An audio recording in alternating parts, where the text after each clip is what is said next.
Alrighty, guys, we are going to be reading Chapter 9 of I Survived the Sinking of the Titanic, 1912. Chapter 9, and I do have permission from Scholastic Publishing to read this. Thank you very much. Chapter 9. It was Henry. Hello, George, said Henry. Can I speak to Miss Key, please? Henry wore his usual polite smile, but his voice wasn't jolly.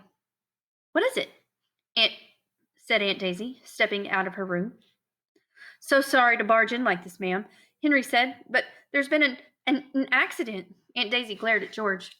I'm so sorry, Henry, she said in an exasperated voice. My nephew here just it can't seem to stay out of trouble. Oh, no, ma'am, Henry exclaimed. This has nothing to do with George. It's the ship, ma'am. Seems we've bumped an iceberg. I'm sure the captain is just being cautious, but he wants everyone up on deck. It's after midnight, Aunt Daisy said with a laugh. Surely the captain doesn't expect us to appear on deck in our night clothes. No, ma'am, it's very cold outside. Henry walked over to the dresser and brought out 3 life jackets.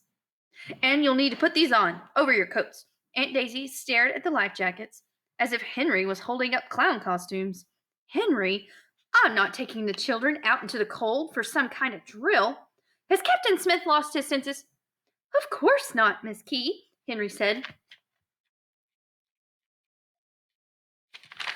Now, if you could get yourself and the children ready, I'll be back in just a moment to see if you need any help.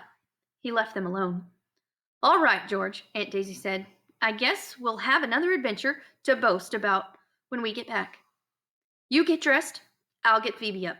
Aunt Daisy went to Phoebe's bed, pulling aside the curtains. George heard a gasp, and he rushed over. Phoebe wasn't there. Where could she be? Aunt Daisy exclaimed. A cold feeling crept up George's spine. Phoebe, his guardian angel?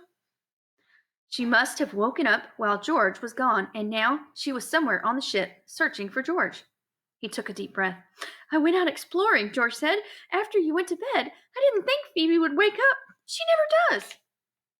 So, she's out there looking for you, Aunt Daisy said. George nodded.